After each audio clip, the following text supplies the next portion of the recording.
Yeah, so these herring lakes, basically, if you're a guy that comes here and you're like, man, I don't like the idea of trying to chase clearwater fish on herring. Most of the lakes that are a herring lake, if you get up majority of the rivers, not a river where there's a dam above it, but a river that like feeds, you can kind of forget about herring. You don't have to deal with them. If you like are frustrated, like, oh, these fish are weird, they bite too sporadically, you can get away from herring fish on pretty much every lake.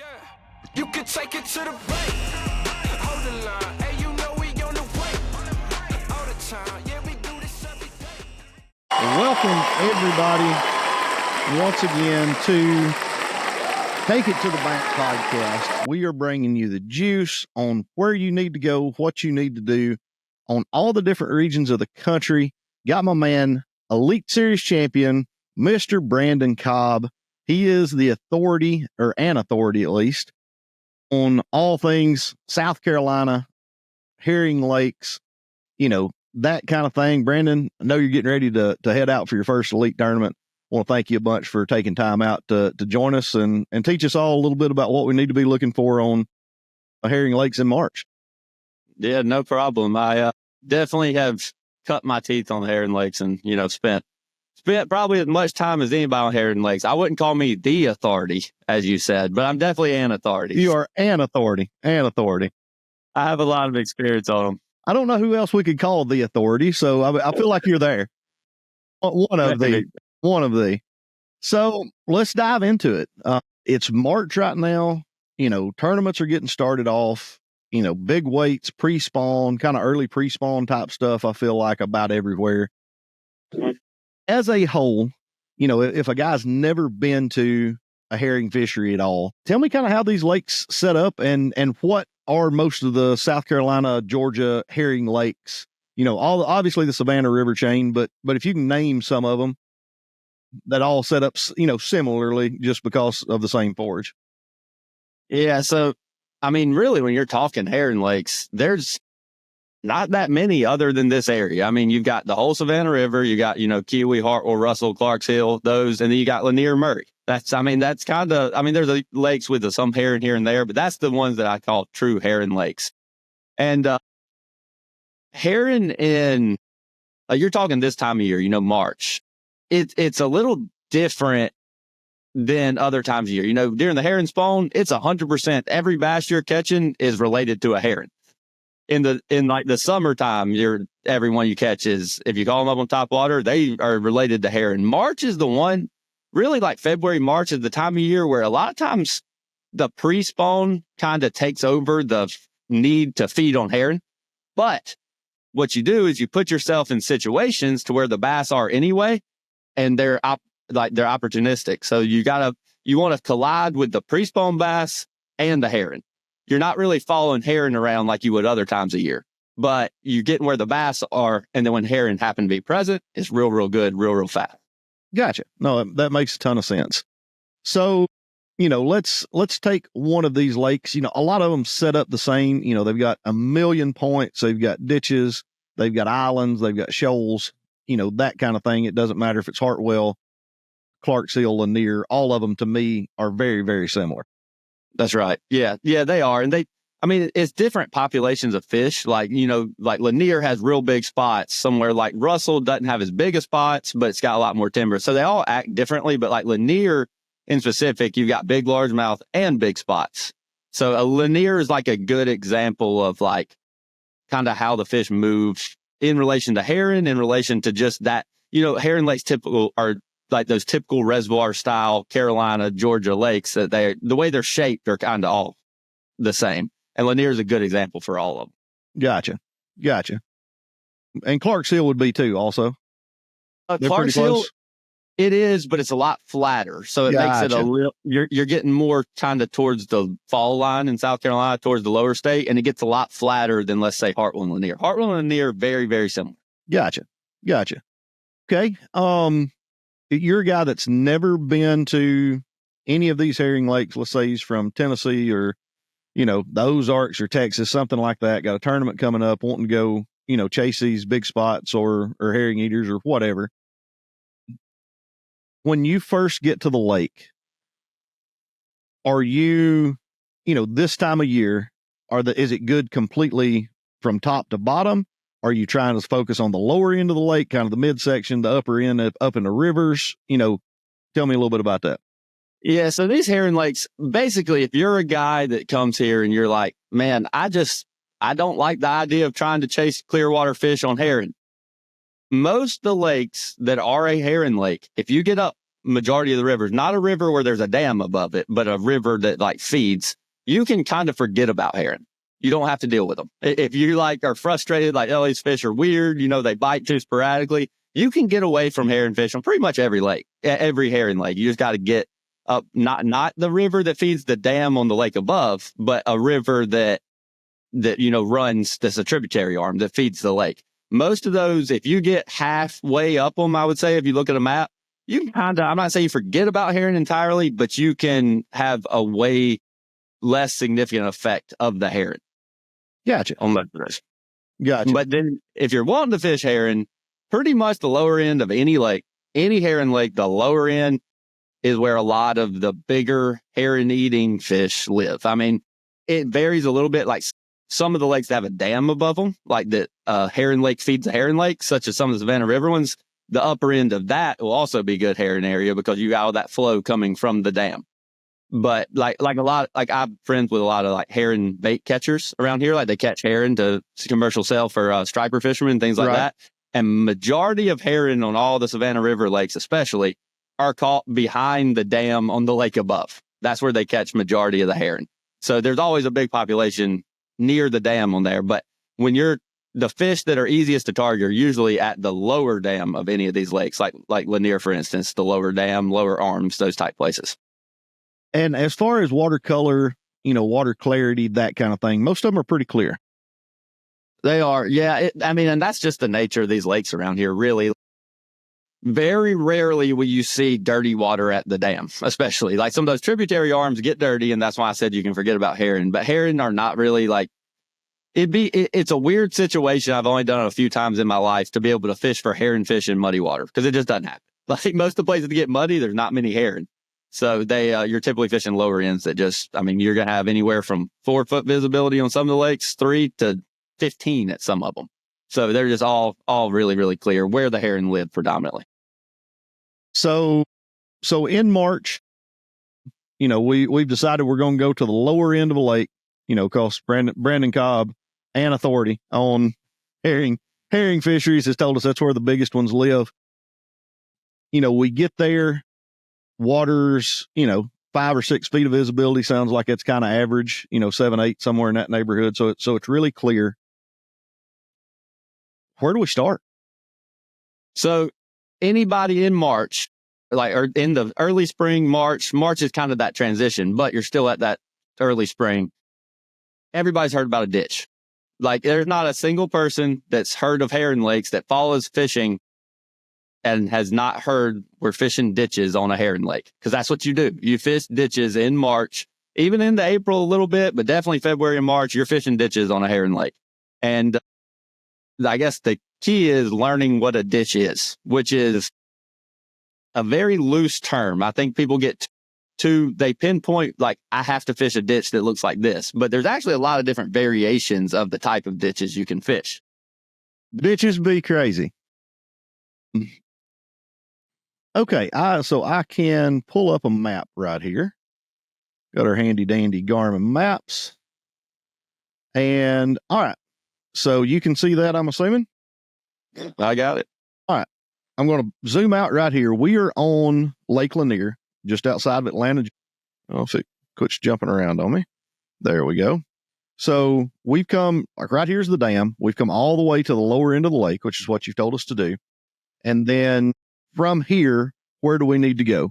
We're right out here in the middle in, 60 feet of water, 100 feet of water. Where do we go? Yep. So my, I guess, quest for these ditch fish is the most obvious ones. And what everybody's heard of when they're fishing ditches are what I would call small creek arms, like big arms, big pockets that run way back in there, get narrow towards the back. And that any of those pockets right there is your traditional ditch. And even bigger than that, even some pockets that are more almost like a creek, but not a creek.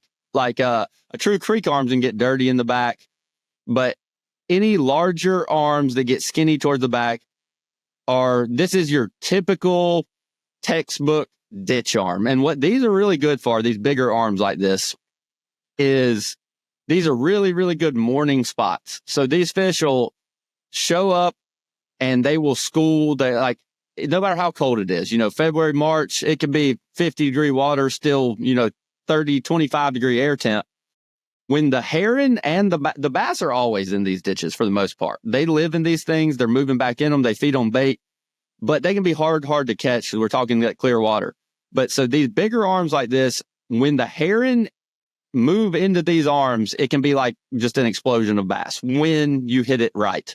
But the problem with these is you might fish 10 and never run into them. And you might fish, but or one day you might go on a Friday and you run into 10 of them and 8 of them they're schooling in. You go back the next day and the 2 that they weren't schooling in is the 2 they're schooling in the next day. So that's what gets really frustrating with heron fishing is these bass are kind of always in these arms, but they're really hard to catch when the heron aren't present. The heron kind of move in and out of these arms, and a lot of it's stripers and bass actually that live out there in the open water. They're hard to catch, push these heron into these skinny arms. As it gets skinnier and skinnier, it makes a really good feeding opportunity for them because it's like a pinch point.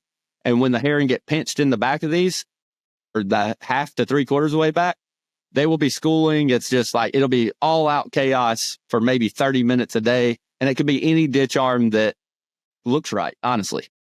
So, and like when you're talking about this, it reminds me of when Jason Christie won the Classic at Hartwell. That in the mornings, every morning, he was scoping spots, in basically the back of this longer ditch, this longer creek arm. Yeah. So that the morning, this is the problem. And you're about to hear me when we talk about other types ditches, everything. So the problem with heron lakes and fishing ditches is no matter what type of ditch it is, everything's better in the morning. And so it's almost like even in February, March, when it's really cold, you really don't have long. I'm not saying you're not going to catch a fish the rest of the day, but I'm saying there's pretty much possibility to win any tournament, to have a great bag of fish in 45 minutes to an hour somewhere on that lake. And if you miss it, it can be kind of challenging if you go to the wrong ditch. And it's just the morning's better. I mean, that's just when a lot of these herring get funneled back. That's when a lot of the fish are feeding better. And then after that, sun gets up high. Cloudy days, obviously are different, but the sun gets up high. They're just hard to catch. It's just a fact of it. Okay. Even with live scope, even with everything the way they are, they just get tough because the water's clear. They can see a lot better. They're getting dialed in.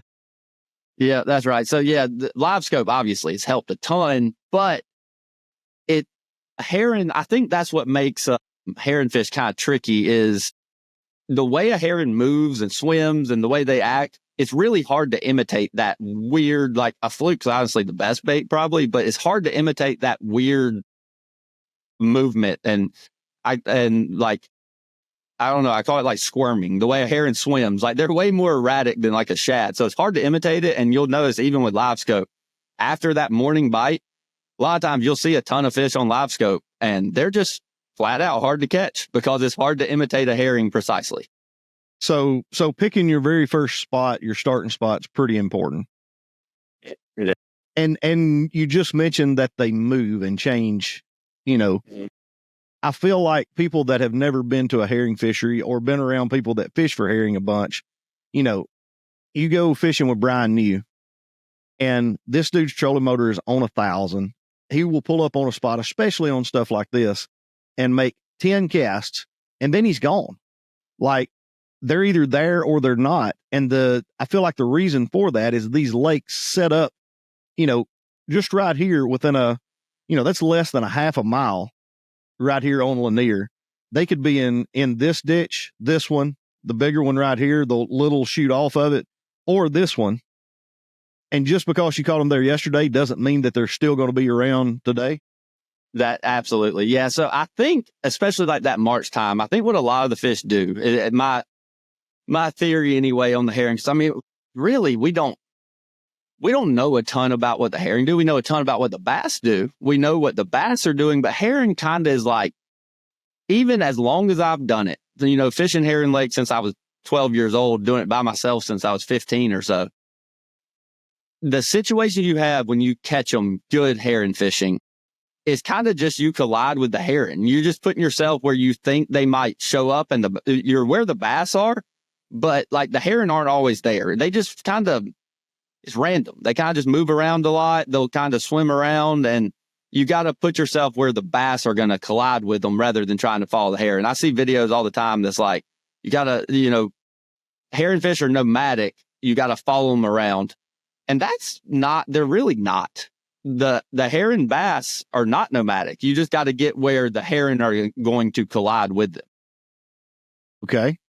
So let's talk just a little bit, on these lakes, and we'll get into some, different patterns later. But, on these lakes, herring are their preferred food source. Damn, I didn't know that I was going to get that out. Preferred food source. That's hard for a redneck from Tennessee.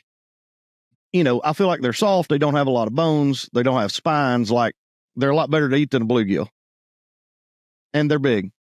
So they give you a lot of calories, in that one package. But they're a saltwater fish.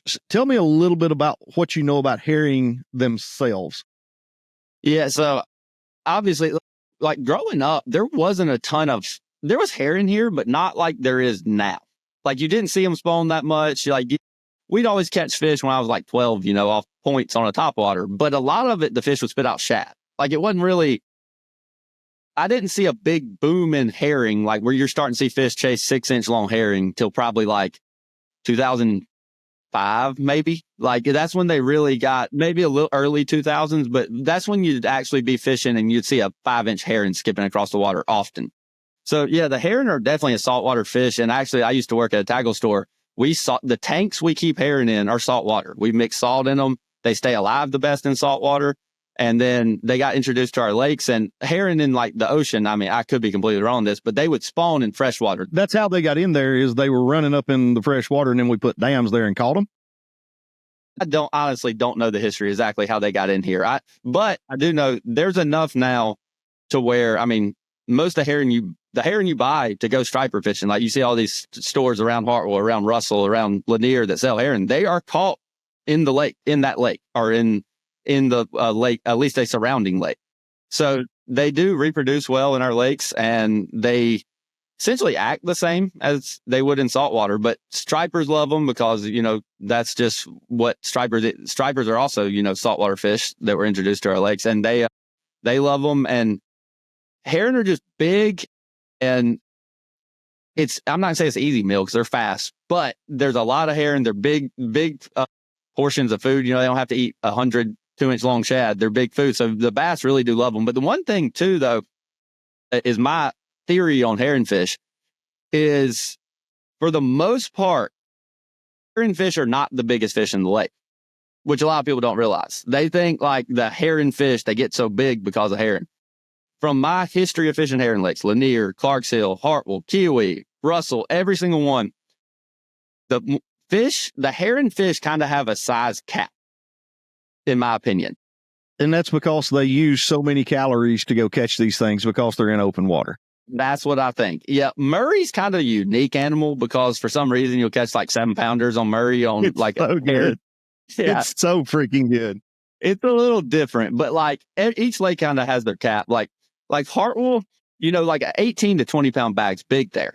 But when you say 18 to 20 pounds, if you're on a non-herring lake, that's like a 7-pounder and some like 2.5s and 3s. At Hartwell, I've had so many 20-pound bags and a 4.2 be my biggest bass. Straight 4-pounders across the board. And Lanier, kind of the same thing, but maybe a little bit bigger ones. Like Lanier, like 22, 23 is a good bag, but you might have straight 4.25s. So you kind of see like on these herring lakes, when you're targeting herring fish, there's like a size cap. Every like at Hartwell and Clarks Hill and Lanier, every true giant I've caught, like 7 to 9-pounder, they are never hardly herring related. They're always like, you catch one off a dock up shallow. You catch him like, you might be fishing a ditch like that, and you get up on the bank and just catch him like, they're just kind of random. I think once the fish get to a certain size, Or who knows? It might just be a fish that lives shallow and is able to get bigger because he's not roaming around like a crazy person all the time. Or he's not chasing a heron up 40 feet and going back down. But the population of heronfish are the best average in the lake, but not usually the biggest fish in the lake. Okay.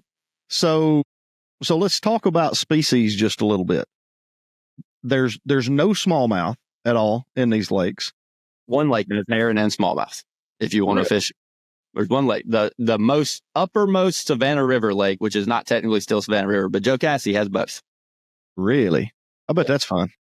Sometimes, but it's also the clearest and the most frustrating. Could see that too.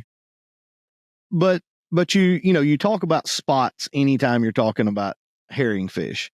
So if you're going and again, you've got a tournament down there, are you looking for largemouth and spots? Do they run together? Are there largemouth spot or places and spot places, or kind of how do you decide which species you're going after? Yeah, so most of them you're kind of just when you're really like on them on like Lanier and Hartwell, you might catch anything.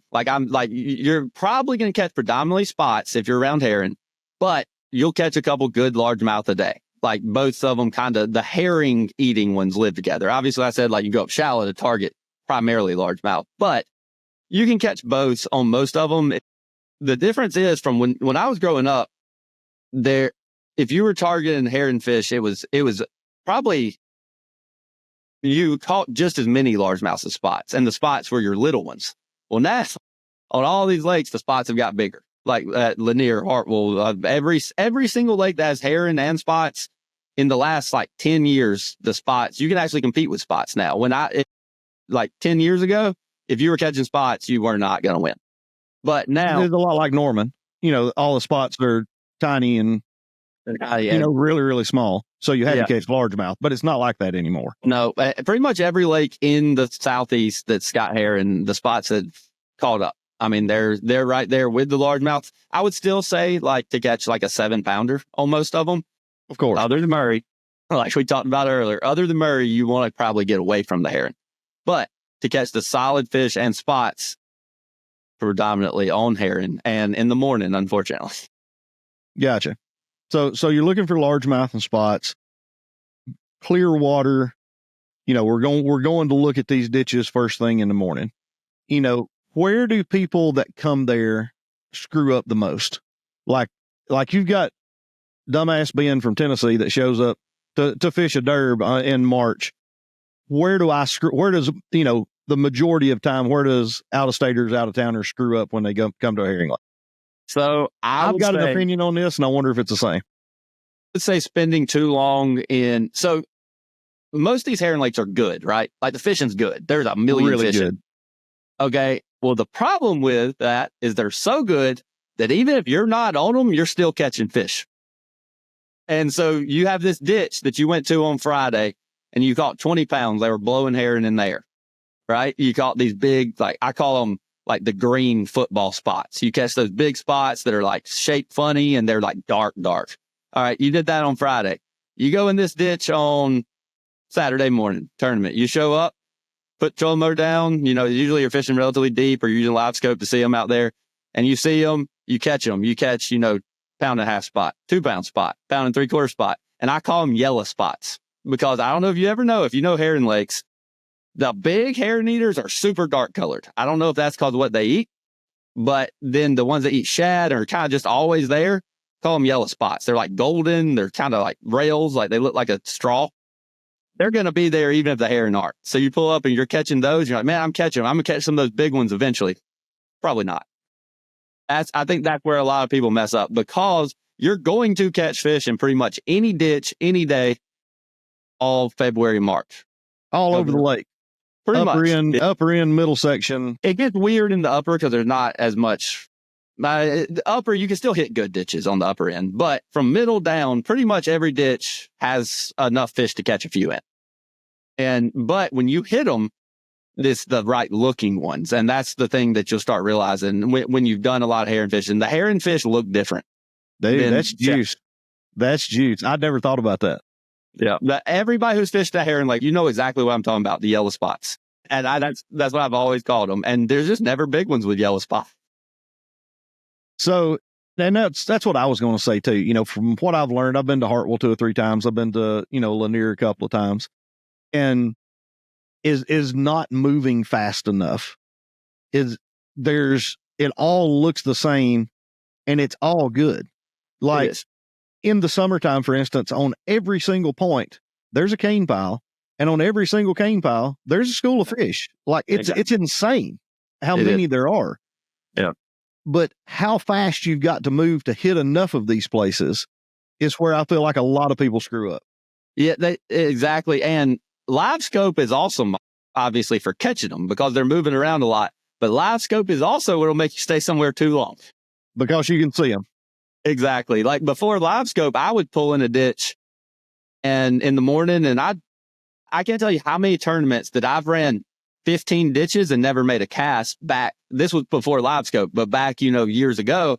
And I would pull in, make a just idle real slow kind of around it. If I never saw one blow up or anything like that, I'd run to the next one, idle around it real slow. And that's the way that's what I do, because if they weren't actively like in there, like the collision I said of herring and bass, I didn't care. I didn't care if even if they were underwater chasing herring, I didn't care, because I knew if there was a bunch in there, I was going to see one break the surface actually. So even in March, when water temperatures are cooler, you're seeing fish blow up on top. Yeah, I wouldn't say it's schooling, but yes. I wouldn't say it's not like your summertime schooling, but if they're really in there, you're probably going to see 1, 2 do it. And yeah, like you might have just not timed it. They might be in there. That's why I said with live scope, you have to fish really. Like with the capabilities of live scope, you got to put it down, look around for a minute, because they might not be schooling at that exact moment, but they may still be in there. But pre-live scope, you actually if they weren't schooling, you probably weren't going to catch them. I'm not going to say you wouldn't catch some, but you weren't going to catch them good. Yeah, because you couldn't see them. It's not like you could throw at a fish. Yeah, exactly. But now we can. But now we can, but we can also waste a lot of time in a not great ditch. Okay. So it's 10 o'clock. We've ran, literally 20 or 30 of these things, and we've caught a few. Let's talk about some other stuff. Let's get away from herring. Like we just talked about, these lakes have so many fish in them. They're freaking phenomenal. Like there's other ways to catch them. You don't have to go out and do the herring thing, even though it's probably, is that what's going to win when you go somewhere? Predominantly, yeah. So unfortunately, I'm more of I like to avoid the herring a lot on lakes, but I'm also inconsistent. Like I might go catch, a 7-pounder and some good ones one day and have 20 something, over 20. But then the guy in a multi-day tournament, the guy that catches 4-pounder after 4-pounder on herring, that he runs into them, it's kind of hard to beat him. If you fish shallow on pretty much any herring lake when they're not spawning, you are banking on 1 or 2 really, really big bites. And if that doesn't happen, you're not going to have them. If you run to the herring fish, you're going to have all the same size fish. Which again is textbook. If you follow Jason Christie at Hartwell, that's exactly what he was doing. Is he was catching his ditch fish in the morning and then going shallow, skipping a jig or throwing a spinnerbait, whatever he was doing. Yeah, just fishing. And that's the way you target a bigger fish on a herring lake, is get away from the herring. So it's just risky to do that. And the herring fish, I'm not saying the mornings when you can really hit them, but if it's cloudy, rainy, it works all day. Generally. And then also you can fish deep and you're probably not catch as many, but you can still catch the same fish. You might not see that schooling action. And there's other types of ditches too. You can catch some fish in later, even those same, the funnel ditches I said as they're schooling. Those herring fish, they're easier to catch when the herring line up in there, but you can still get a couple bites later. It's not like you after 10 o'clock, you're like, well, I'm going to zero if I don't have them. You can still catch them. It's just a lot harder. And live scope obviously helps some, but those fish, the fish, like I said, the fish don't follow the herring. They're not necessarily following them, but they live out there in most herring lakes have some timber, right? Pretty much every lake. And a lot of those fish live in the timber and don't actually get up easy to catch unless the herring go up easy to catch. They just kind of stay out in the timber, and it's hard to catch like I said, the average of good ones throughout the day, it's hard to catch them if you don't catch any early, but you can catch 2 or 3 later in the day. Gotcha. So what are you doing to catch those fish? Let's say it's 10 o'clock. We've either found them or we haven't. Mhm. Now what do we do? It's a lot of, so later in the day, you still want to move around because you'll hit instances where it's a little easier to catch them. You don't want to spend too long somewhere trying to make a couple bite, but you can get a lot more main lake generally. So a lot of those herring kind of leave those super tight arms later in the day, but you can get out in the timber in some of those super tight arms. And that's where a lot of the fish kind of go. Or you can get more main lake where you still might run into them feeding on herring, even though they're not schooling. Like shorter ditches, shorter funnels is what I call. Okay, let's take a look at those really quickly. Okay, so we just come out of this creek arm, so now we're kind of main lake. Let's kind of look at this area. To me, it looks kind of interesting. Yeah. So this right here, if you zoom out a little bit on that, so a ditch. So we were just talking like what. That first ditch we started in or looked at there, that's like your typical ditch. That's what everybody thinks of. But the way I look at herring lakes, there's a lot of different types of ditches. It doesn't have to be actual true dry land doesn't have to make the ditch. 2 islands can make a ditch. Like that's a ditch running between that shoal or right into the side of that shoal. And even to the left of that, there's a ditch running all the way down there between the bank and those islands. So though they're deeper, they're not really going to school in these type, but the fish still use them. I call them funnels. So like it's a ditch funnel. And like basically the fish are sitting in this ditch in the trough of all these things, and herring are swimming over that timber, and then they kind of get pushed or lost and they'll kind of move down these funnels, and the bass use that to feed on them. So there's a lot like a ditch. A lot of people just think a ditch is a dry land, dry land on each side that narrows. But there's a lot of different type of ditches. They don't have to have a true ditch in the bottom. It's just the deepest part of anything that makes a funnel. And like anything can make it. 2 islands can make it. 2 shoals can make it. Just kind of a little creek channel that runs into the side of a shoal can make a little small ditch. There's a lot of different variations, and a lot of those are a little bit easier to catch them later. Yep, that's a prime example there. Like right there. And both sides of that, really. And so that shows a little creek channel running that, but that's kind of irrelevant, really. A lot of people look for that true ditch, and maybe in the dead of winter, you do need that true ditch, but especially February or March, people use people look for those, but you don't have to. You can fish anything that has high sides to it that funnels to like a deepest point. Right there was another example. Yeah, that's a prime example. Like that's what I would call the morning ditch, like a schooling ditch on your left there, running off the screen with the 2 dry land sides. Any of those, but you get out there deeper, kind of more offshore. You've got a lot of different type of ditches, which it makes it a little overwhelming because there's literally a ditch every 300 yards. But that's what a lot of the fish use to feed. You don't have to have the true dry land ditch. So let's change directions just a little bit. I want 5, if I blindfold you and take you to one of the lakes that have herring on it, in South Carolina, I want 5 rods and reels and baits that you're going to have on the deck the entire month of March without fail. Okay, so we'll go through all 5 first. So my 5 baits, number 1 is a Century Rod G7 reel with a jerk bait, J1 arc jerk bait, 3-hook jerk bait. Number 2. Oh, no, color on that. So if we want to get real specific on colors, I'm going to change it up. I've been doing this a lot with live scope. I'm going to use on sunny days, I'm going to use like a shiny color, or not shiny, clear, like super translucent. And on cloudy days, I'm going to use like a matte finish, like a matte shad color.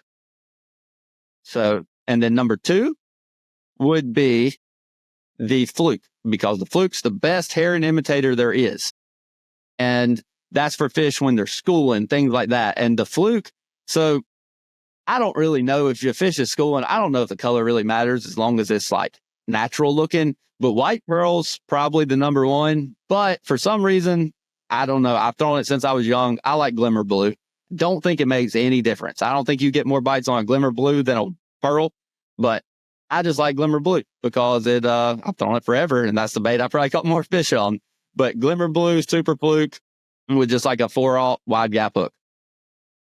And that bait I'm going to throw on spinning rod. I'm going to throw it on, used to throw it on my Kinda Shaky, and I still is good for it, but I've got a heavier spin rod in my Cobb series coming out, which is called the Long Shot. And it's basically like a bait cast spinning rod. It's like a 7.2 medium heavy. So that's going to be my number 2 bait is the fluke. Number 3, we're going to go with the underspin. Underspin is, I'm going to make my own. I always make my own underspins, a 3/8 ounce with, I don't know the blade size, but just a small willow leaf blade. And you got to have a good bearing swivel though, because you got to crawl that bait on the bottom. You got to make it, when I take people fishing to fish this underspin, I say, count the rocks. So they really cross the bottom. We're like 1 rock, 2 rock. You got to crawl it. And that bait, I'm going natural colors, herring colors. So I'm going to put one of 2 baits on it. I'm pretty one-dimensional on my underspin. I'm either going to put a boot tail fluke. It's a 4-inch swim bait, essentially 3.5, 4-inch swim bait. And I'm going to use albino color just because it's natural, but it's bright enough to imitate a shad, but still relatively natural. If I'm going to use the boot tail fluke swim bait, if I'm fishing less than 15, if I'm deeper than 15, to keep that bait on the bottom, I'm using a super fluke junior because the straight tail has less drag and does not come up as high. And underspin, I always throw them 10-pound test. I go down line size because it's easier to keep on the bottom.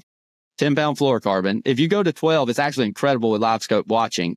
The 12 will actually pull the bait up off the bottom.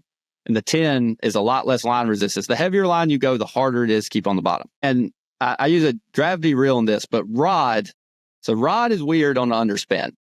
I kind of change it. One day I use my one more as a 7.2 medium most of the time.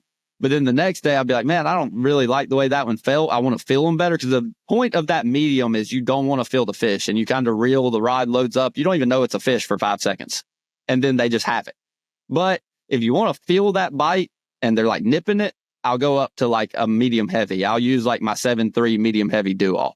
So that's kind of depending on how they're eating it. If they're eating it good, you want to use it. If you don't have to necessarily set the hook, which is the way it usually is, it loads up. I'm going to use that lighter rod. And that's the underspin setup. So then when it comes to my last 2 baits out of the top 5, I'm going to completely not talk hair. I'm not going to imitate herring because these are baits I use a lot later in the day. And when the sun gets up, it's hard to imitate a heron effectively. You're better off completely not imitating them than trying to use something that's not perfect to imitate them. And that's going to be a shaky head and a football jig. And these are both baits for dragging out deep in herring. The shaky head, I'm going to use a 3/16 ounce most of the time. I'll go heavier if I have to, if I feel like I can't keep it on the bottom. But the shaky head, I just use a greenfish tackle ball head. I like a ball head shaky head way better than I like the spring locks and everything. And I'm going to use a zoom trick worm just because it's a straight tail worm. I feel like trawls and stuff will work sometime, but my opinion is a fish will never, if a straight tail worm comes by and they want to eat, they'll always eat it. Trawl or something might be intimidating, but a straight tail worm is by far the best for me for dragging out there. And it stays on the bottom better with that 3/16 because no water resistance. So what color trick worm are you throwing? There's only 2 colors that should have ever been made. That's green pumpkin and tilapia. That's the only 2 I ever throw. That's the only 2. And honestly, tilapia is basically green pumpkin. So very similar. Very similar. Yeah, so I don't get too carried away with colors. I think when you're talking fishing 25 foot deep, it doesn't matter. I've used black before when I ran out of green pumpkin. I've used everything. It doesn't matter. And when you're out deep, if you're up shallow in 6 foot of water, maybe it matters, but not out there in 20 plus. And then football jig is my last bait I use a lot. Football jig, I'm going to throw, I'm going to throw a 1/2 ounce most of the time and trim the skirt down to make it fall faster and less water resistance. And I use brown peanut butter and jelly. Like I'm probably the least specific color guy you'll ever see.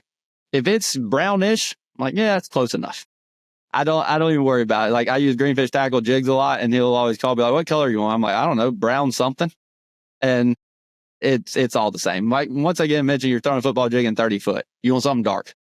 I mean, you could even use a green pumpkin probably, but I just like something dark, and I use a small trailer. I like a green pumpkin. I use a Zoom creepy crawler, and what it is essentially it's a twin tail trailer, but not like a fat twin tail. If you use a fat twin tail, it falls too slow and has too much water resistance. I like a thin twin tail for keeping it on the bottom. And so football jigs, I always use 12-pound test, which is light, but it makes your jig fall so much faster, stay on the bottom so much better. I've never been an advocate of fish don't bite something because of line size, but I believe very heavily that fish won't bite something because it doesn't fall right.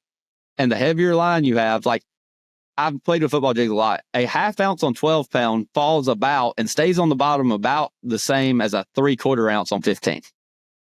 So if you're going to use that 1/2 ounce, you can get away with 12 to keep it down there.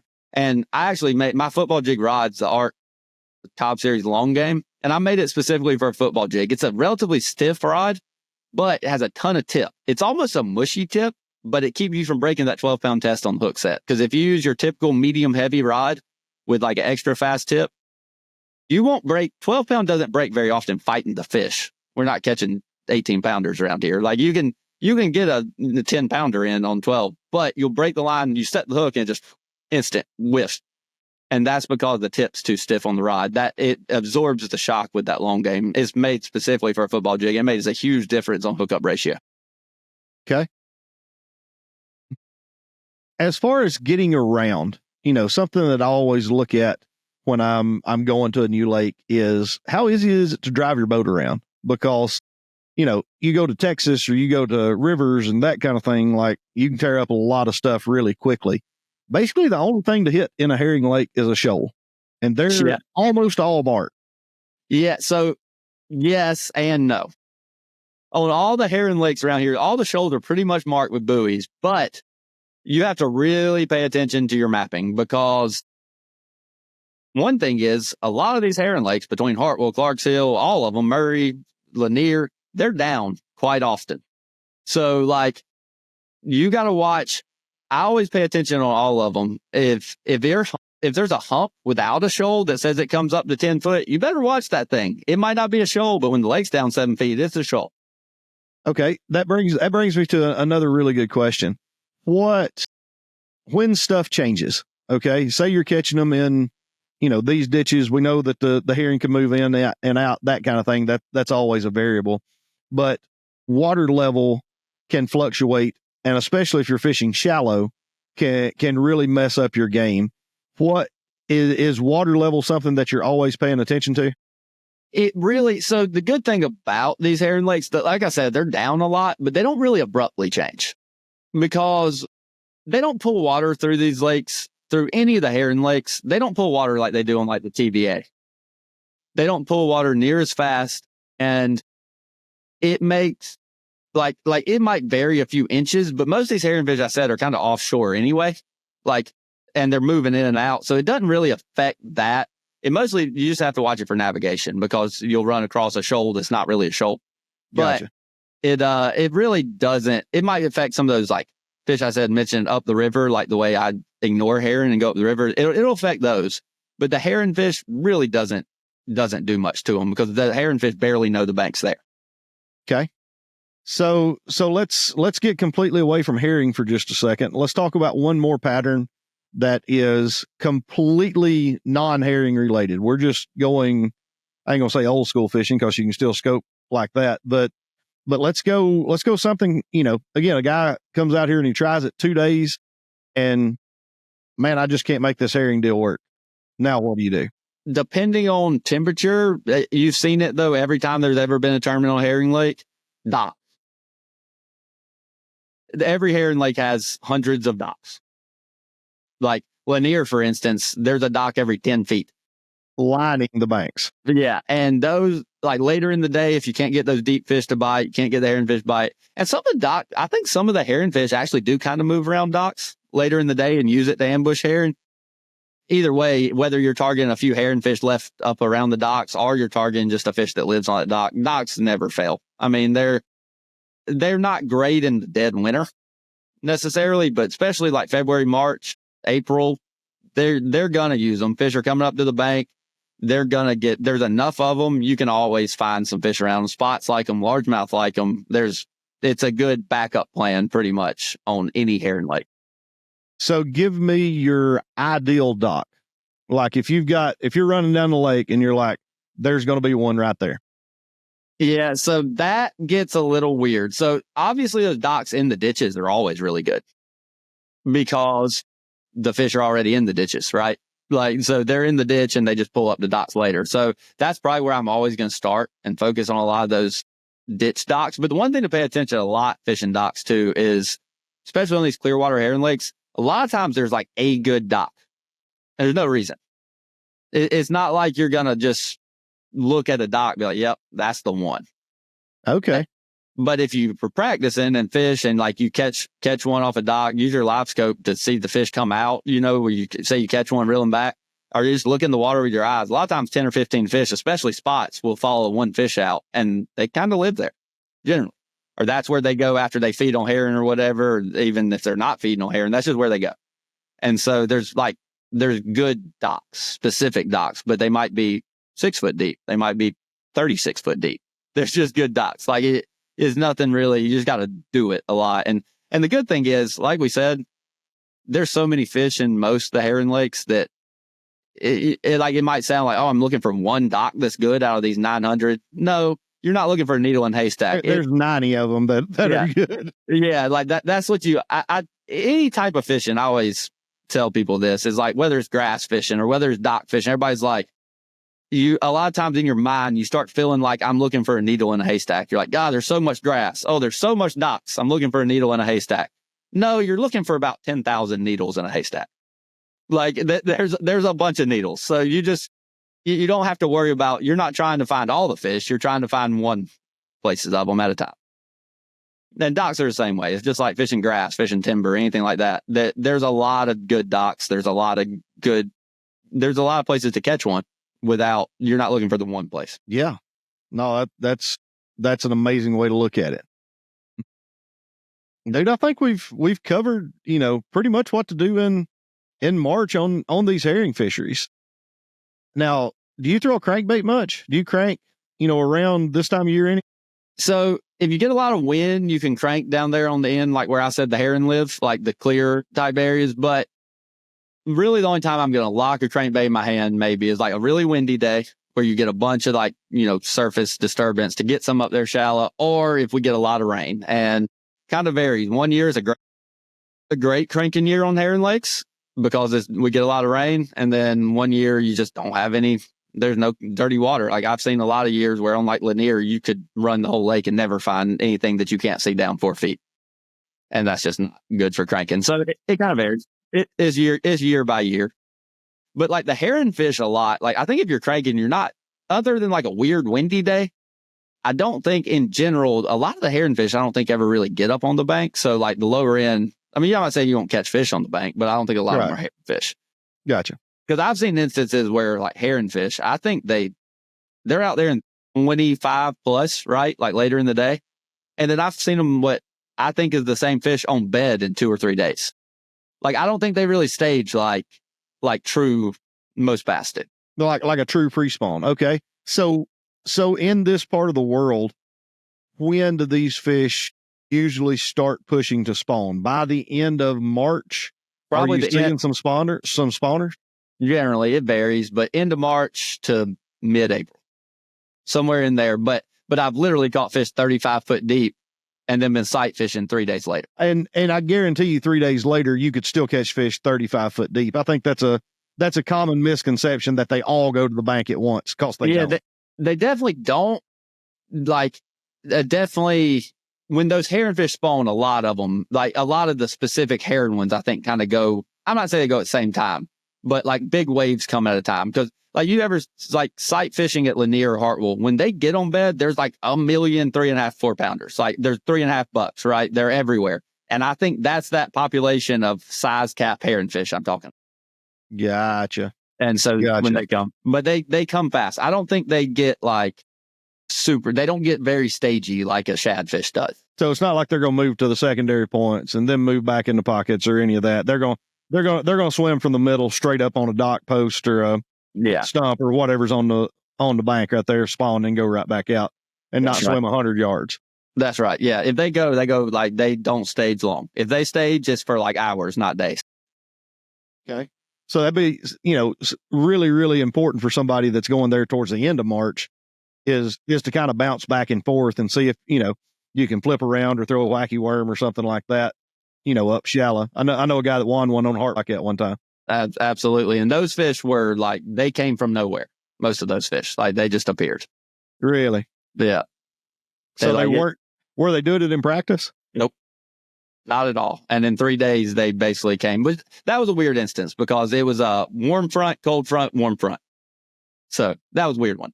They were spawning, then it got really cold, and then they spawned. They spawned again really, really fast in that one because they had been spawning 2 weeks or at least in our area, the fish had already came up, and then it got like weird cold. So that was weird. But yeah, that's what put so many of them on the bank and what allowed you to win that one. That's right. Yeah. But they come back. But basically on a herring lake, they come so fast when they come up. So just keep that in the back of your mind. Well, dude, I think we have covered a ton. I know I've learned a lot and I feel like I've been to herring lakes probably more than anywhere else in the country fishing tournaments. And to me, the nuance there is crazy, to get those fish to bite. But they're almost easier because you can go get bites doing about whatever you want to do. Like they're so good. So no, right here's some juice that we gave you from Mr. Cobb. You can take it to the bank. Check out our socials, check out our YouTube, Take It to the Bank podcast. Brandon, anything else you got? Nope. I hope I help some people have some more success on some herring lakes and Lake Hartwell and anywhere they may go. Dude, go catch them up in Florida. I know you like it down there. I'm going to get after them. Thank you. Thank you. Yeah, you can take it to the bank.